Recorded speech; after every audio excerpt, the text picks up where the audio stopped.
And welcome, welcome, welcome. This is Peter Winnick. I'm the founder and CEO of Thought Leadership Leverage, and you're joining us on the podcast today, which is Leveraging Thought Leadership. Today, my guest is Jim Kerr. Jim is one of today's foremost authorities on leadership and company culture. His clients have included the Home Depot, Mitsui, Sumitomo Insurance, and General Dynamics, to name a few.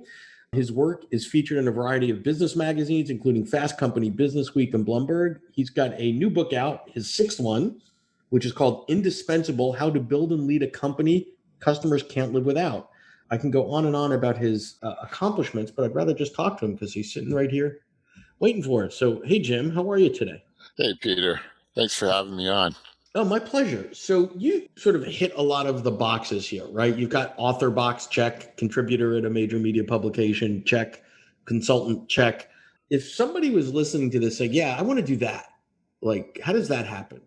Well, I have to tell you, way back when I wrote my first book, it was really out of frustration because I felt as if there wasn't the right kind of coverage of the topics that I cared about. So I decided that, you know what, I'm gonna write the book, and it was more about trying to contribute to the betterment of management thinking Okay. than anything else, and that's what got me started with writing. So, if I were to look at that from a marketing perspective, you identified a gap. Nobody's talking about X. I have to do that. So, I want to push on books for a little bit because it's an area that we spend time on. This is your sixth book, Indispensable.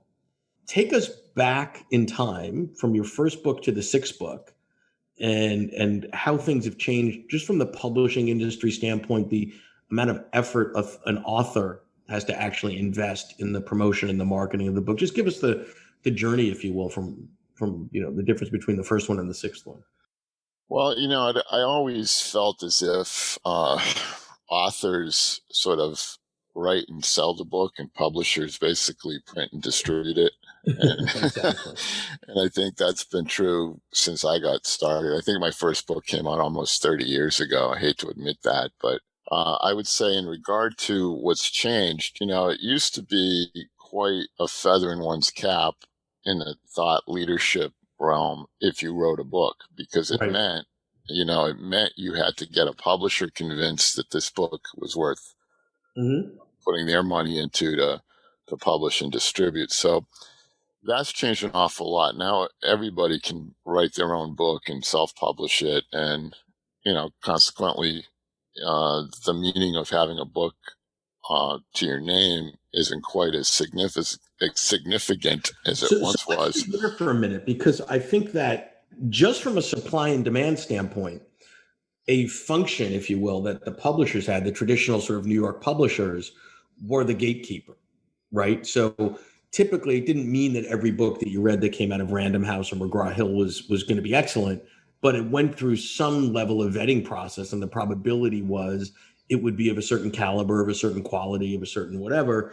Might not be your cup of tea, and there might not be a guarantee of success. But it's interesting that the democratization of publishing has increased the supply, but not necessarily the demand. So there's a lot of stuff out. There's a lot of sort of questionable quality out there in both realms now. And there's more and more pressure for the author to be sort of the marketer of the book, which is really hard. Yeah, I think so too. Vanity Press was always around. Today, it seems to me anyway that that's what's taken off. There's far more people writing books and publishing themselves. Some of them take off, most of them don't. But it's You know, not just vanity. It used to be a binary world of either traditional press or, quote, vanity, which ultimately was code for I got rejected by all the other publishers, but now I right? want to do it. I don't think that's true anymore. I think there's this stuff in the middle. There's these hybrid models where there is some editorial piece, there's some business model discussion. You also have some of the big houses insisting that authors guarantee the minimum buy. So there's this blending of best of both worlds and Hmm. worst of both worlds from a business model to a quality standpoint. So that being said, now 30 years later that it's a harder road to forge ahead on. What are you doing differently now to get this book to stand out versus some other things you might have done in the past? Well, I've always written for magazines, so it was sort of the first place that I consider when I think about promoting a book is to get out there and write about it, do excerpts, Mm-hmm. kind of just get the name recognition and the tie to whatever the book's about. Then, with social media being what it is, platforms like Twitter and LinkedIn Mm-hmm. provide opportunities to also promote. And, Yep. I'm using those. And then networks, you and I came to know each other through a network of people that are in the thought leadership realm. And, you bounce around ideas and you support each other's work and you promote each other's stuff. And, So so I leave it think for a minute. that's all a little different than it used to be. I think it's even more important today that there are multiple communities of thought leaders that collaborate to support one another because Right. it's a lonely profession, right? Yeah. Everybody's in their place, particularly in the world that we're living in now, where we don't really leave. We come up like turtles or something every now and then. Right.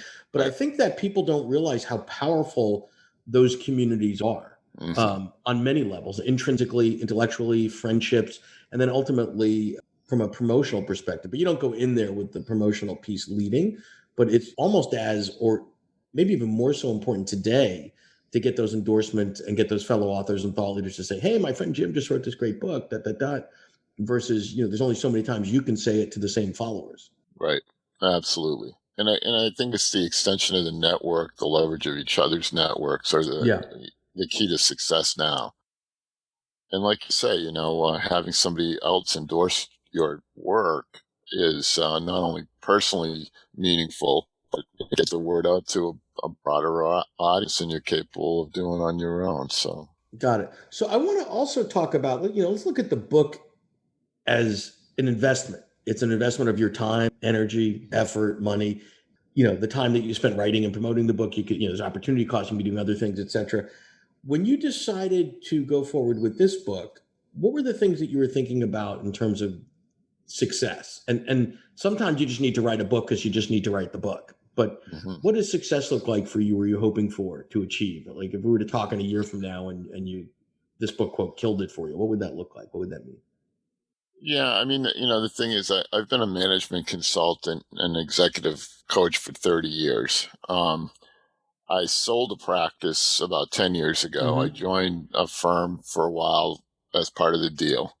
I then stepped out once I met my obligations and joined another firm. And Mm-hmm. then at the end of last year, I decided, I'm going to hang the shingle back out again and maybe ride this into the sunset. Mm-hmm. And I thought the best way to do that would be to sort of jumpstart the business again with the launch of a book. So that was my motivation for writing the book. And I guess success looks like people really respond well to it, and the phone starts ringing, and people start asking for some consulting help.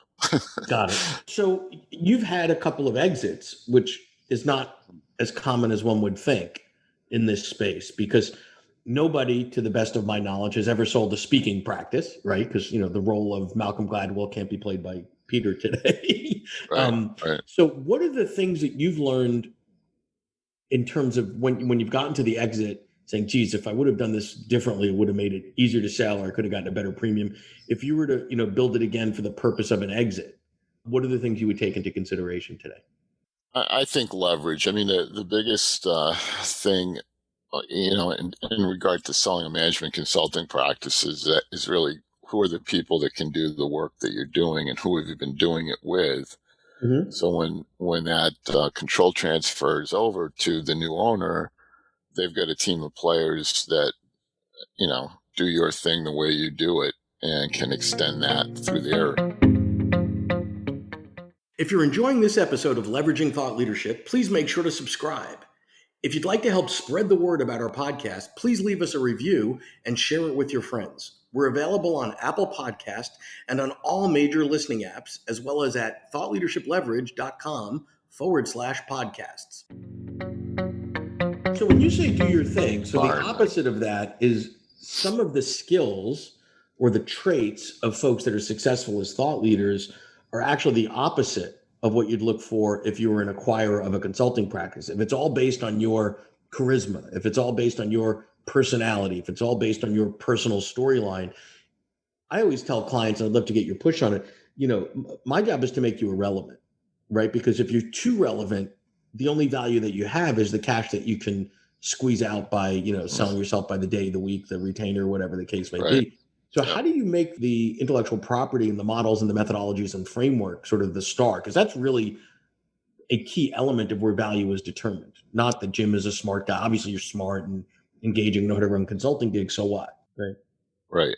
Yeah, no, I agree with you. I think the methodologies have always been the centerpiece of my consulting work. It's being able to come in with an approach that can be widely applied, that's industry agnostic, at least in my case. I don't pretend to be an industry expert, but rather I tend to be someone who can do strategic planning, culture shift, business transformation. And the reason that I can do those things is I've got a standard approach that I can apply again and again. And have had the opportunity to continue to do that for many, many years. So to me, the methodology is the centerpiece. Training materials around it create sort of gravy. Speaking around it is gravy. Writing about it is gravy, But but what that also means is the core is method. yeah. So if you've got, but the litmus test of a method is how many engagements could be run where Jim doesn't know about them, doesn't touch them, whatever. It is teachable to someone else. Now Right. that someone else might need to have base level skills as a, Yep. basic consultant or something, or critical thinking skills, analytic skills, et cetera. You can't just Right. teach it to anybody. Interesting. So were you of the same mindset with regards to that 30 years ago when you started, or is that something you learned along the way? I have to say it was from the get-go. And the reason was really pretty straightforward. When I got known, I was in the technology space. I was doing a lot of work around database technology, and it was really just emerging when I got started. Okay. And there were methods out there that people were touting that I disagreed with. And again, why did I write my first book? The first book was called the IRM Imperative, Information Resource Management Imperative. And in that book, I proposed that the data asset should be something that you count on a balance sheet, that it's that much of an asset you could put, monetize it. But that was radical then. That was radical, right? Right. And people were talking about top down, this is how you get at the data and so on. And my suggestion was, no, it's bottom up. You've got a bunch of applications and they all have data, and you can take all those things and integrate them. And over time, you'll ultimately have this data resource that'll be valuable to you, but it'll be, populated from each application one at a time, that kind of thing. And people really responded to it. And that's kind of how I launched the consulting business. There were so many people calling me and asking me, and I was giving them what amounted to free advice on how to do this, that I thought to myself, why not start your consulting business and sell this? And that's kind of how it got going. And I love it. yeah. So the first point that was key was sort of the importance of having frameworks, modeled methodologies, well codified and teachable. The other that you were alluding to is the value in the embedded clients. So what does that mean? So if I'm the acquirer and I'm looking to buy Jim's company versus Peter's, we both have great models and frameworks. What's the next thing I'm looking at? Yeah, it's the ability to have a revenue stream, right? So you want to be able to extend those clients into additional work. And the way I did it was, I started out on the IT side, but I probably only did that for maybe 8 or 9 years. So 20 years ago, I recognized that, where the biggest gap isn't so much in technology strategy, it's more on business strategy. And then I started to develop frameworks to help with strategic planning and culture and those kinds of things. And so you went from more of a specialist to a generalist and said, yeah, I come from the IT world, but right. The problem's bigger than that. Interesting. Yeah, because what would happen is clients would talk to me about a technology strategy. And my very first question is, well, what are you trying to do as a business? And when they couldn't answer that question, I realized, okay, we're going to have to answer that question first. And what does that amount to? It amounts to strategic planning. Got it. So any hacks, for lack of a better term, on things that you're learning, because we're always learning when you're launching this book, like, wow, this is sort of cool and interesting. These little tricks and tips seem to work that other smart folks are using. Well, and Peter, I'm going to give you credit for teaching me this. I think the fact that you invited me into a network of people that you're with Hmm. that are about doing the same kinds of things that I'm about doing has been really, really helpful. And it's the idea of potentially leveraging each other, like we talked about earlier, Hmm. as well as just being there to commiserate with one another about how challenging this kind of stuff is, and brainstorming ways to overcome some of the challenges. To me, that's been the biggest difference in my approach to this book versus any of the five before it. So I think, yeah, so we have just to unpack that. So we have a Tuesday call at 1 o'clock Eastern that we started in the midst of COVID just because everybody was like, everybody's hair is on fire. I never claimed to have the answer, but I had two things. I had a pretty good network and I had a pretty good Zoom account. And since that, it's been, I don't know, 6, 8 months, whatever it is now. That's become a real cool community, and Hmm. there's a lot of collaboration and support. And I'm not the only one. I mean, there's the MG 100, whatever. But I'm a real big fan, and this wasn't by design. Just you get a bunch of smart people together that are either suffering or celebrating, and cool Hmm. things happen. And Yeah. I think that's the issue, because unlike most professions, if you're an accountant, you can pick up the phone and call 22 other buddies that are an accountant, or you're on the soccer field for your kid's game and there's 7 other lawyers there. Hmm. This thought leadership thing is pretty lonely. You know? Absolutely. Yeah. Yeah. So, and it's also a very, with a handful of exceptions here and there, open and giving and generous community. People are always willing to help. There's no trade secrets. There's no, whatever. Well, it's interesting that you bring that up because I think that's been a shift as well. I think in years past, people were a little Yeah, less generous, and there's still some maybe. more. Yeah, and there's still some people that aren't necessarily all that generous Right. at the Right. moment. Yeah. I'm not sure why. I just think there's power in numbers, and again, I guess I'm probably overusing the word leverage, but Mhm. there's a lot more to bring to the table if I can bring myself and four other people that are really, really smart than if I just can only bring myself. No, So no, and that's right, because ultimately everyone's a specialist, and from a supply and demand standpoint, you've always got supply. You don't know when the client needs demand. So when you can show the client there's more flavors of ice cream in the shop for when they need it, if you're not an innovation guy, now you have access to innovation people. If right, you're whatever creativity guy, whatever, and it's not, things aren't so siloed. When clients have problems, they tend to bleed into multiple functions. And we talk about, you go from IT to strategy to culture. Like, okay, well, you could argue those are three different things, but you clearly make the case, well, no, they bleed. They bleed yeah, together. all And right, yeah, absolutely. very cool. So any final advice, thoughts? So if you were to talk to somewhere out there today, is Jim minus 30 years, right?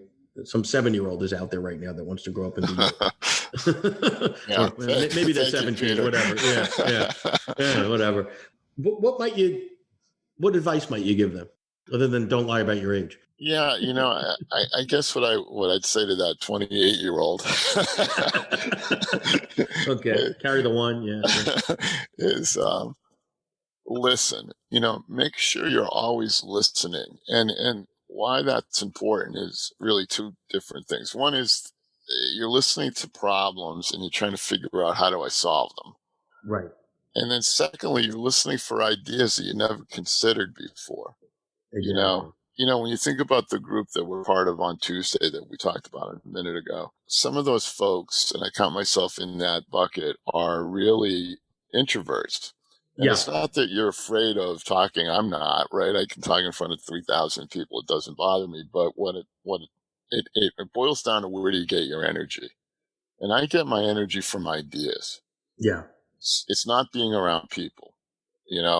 My wife is someone who's a people person. She needs to be around people. She doesn't get yep, energy if she isn't. yep. I'm not. You give me a crazy idea I never considered, and I can chew on that all day and be just as happy by myself thinking about all the implications of your idea. People sometimes get me tired.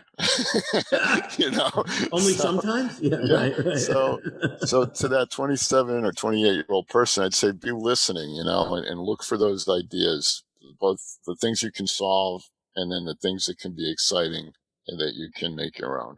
And that's what you write about. Those are the things that I love inspire that. your writing.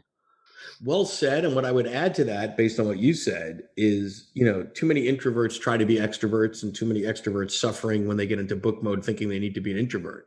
There's a path for everybody, Right. just Absolutely. figure out Yes. what feeds you. And I think it's ironic that so many of our colleagues and such in this community that you think of their public persona are actually real introverts. Like most introverts, part of their job isn't getting on stage in front of 3,000 people. That would be a nightmare, but it is. And it's just, that's a role that you perform Hmm. at a point in time to serve a purpose.